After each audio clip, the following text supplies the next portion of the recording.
Bom dia a todos, bom dia a todas. Já restabelecido da voz, vou fazer uma fala no sentido de que na segunda-feira nós vamos fazer uma visita à MA203, que tem sido nos últimos dias, nas últimas semanas, objeto de grande preocupação pela população de São Luís e, claro, do nosso mandato, acredito que de todos os colegas parlamentares também desta casa. Na segunda-feira fui acompanhado do presidente da MOB, Daniel Carvalho, fizemos uma inspeção em loco, constatados ainda vários problemas decorrentes da necessidade de alguns ajustes nas obras, claro, a colocação de semáforos, reforço de sinalização, eventual reposicionamento de alguns canteiros.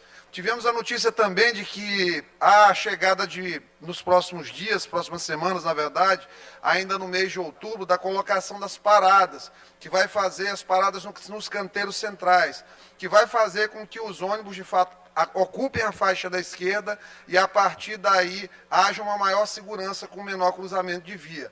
A gente necessita, obviamente, de que os motoristas também e os motociclistas, eles participem de maneira colaborativa no processo de dirigir com mais segurança dentro daquela via, porque situações relacionadas à imprudência no trânsito também são verificadas. E aí a gente não pode, obviamente, dizer que tudo é culpa da via. Claro que é uma obra que precisa de muitos ajustes, um projeto que tem um claro problema estrutural desde o início e que, por ter sido executado da mesma forma que foi projetado, até porque é uma obrigação de financiamento isso, termina que hoje a gente tem uma obra com muitos problemas. Fato é que pela manhã já tivemos um novo acidente grave, colisão de dois carros, que houve uma interrupção do trânsito, um congestionamento elevado, que se soma também a outros problemas de trânsito da capital.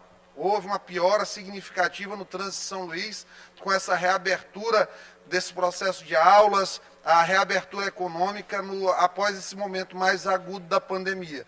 Então, é o momento que a gente tem que fazer a reflexão sobre a necessária parceria entre SMTT e MOB nesse momento, tendo em vista que uma região metropolitana, o trânsito ele funciona de uma maneira sistêmica, integrada. Não dá para eu fazer medidas apenas ali na região da MA e não fazer uma correção também dentro da cidade de São Luís.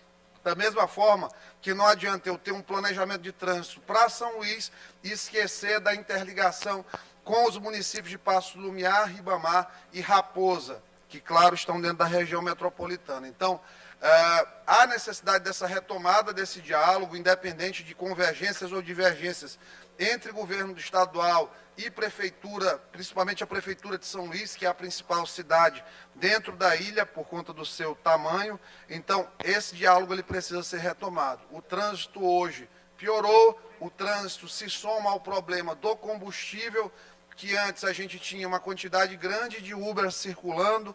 Aí o que aconteceu? O Uber em excesso terminou fazendo com que se acelerasse o desmonte do nosso sistema de transporte por ônibus coletivos, sistema de transporte coletivo. E aí hoje a gente tem aumento da gasolina, precarização da atividade de Uber, com a maioria das retiradas, as pessoas que faziam Uber, os profissionais, os motoristas de aplicativo, eles estão se retirando da atividade, porque financeiramente não compensa, e aí voltou a ter uma pressão sobre o sistema de transporte coletivo, que ao invés de se preparar para dar conta disso, ele está reduzindo.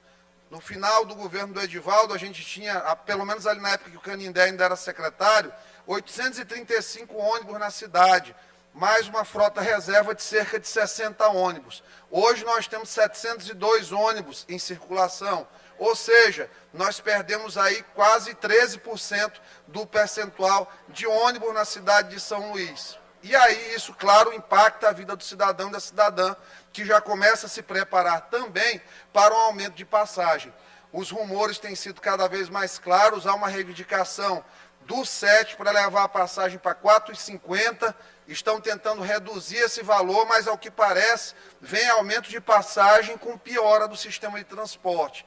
Claro, a conta sempre recaindo aí para o usuário final, que trabalha todos os dias em condições adversas, inclusive se submetendo a problemas como a superlotação no momento de pandemia. Então isso é muito grave. E por falar em pandemia, não deixaria de comentar a decisão acertada da Vara de Interesses Coletivos e Difusos, no sentido de obrigar a Prefeitura de São Luís a promover a vacinação das pessoas, a segunda dose das pessoas, independente de onde tenha sido a vacinação. Neste momento, já há uma redução da procura por vacinas nos postos de saúde, nos pontos de vacinação também da cidade. Claro, isso tem impactado no avanço da vacinação, no percentual de pessoas vacinadas com 2 doses, e não há motivos para segurar. Claro que isso também não foi um problema exclusivo da Prefeitura de São Luís. Essa descoordenação junto da ação da Secretaria de Saúde do Estado com a Prefeitura gerou um problema inicial, mas, claro, a gente não pode ficar nesse momento olhando para trás para ver quem fez o problema. A gente tem nesse momento que juntar esforços, somar esforços no sentido de que a população tenha mais opções para se vacinar, porque cada vez mais a gente tem receio de que uma nova onda de Covid-19 reapareça. Reapareceu no Reino Unido, nos Estados Unidos da mesma forma, em Israel a variante Delta voltou mais forte. No Rio de Janeiro, hoje, 95% dos casos são de variante Delta. Claro que, felizmente, não está havendo a mesma mortalidade da primeira e segunda ondas no Brasil, que é uma notícia muito boa, alvissareira, diga-se de passagem, mas a gente não pode baixar a guarda, a gente não pode achar que a batalha, a guerra foi vencida.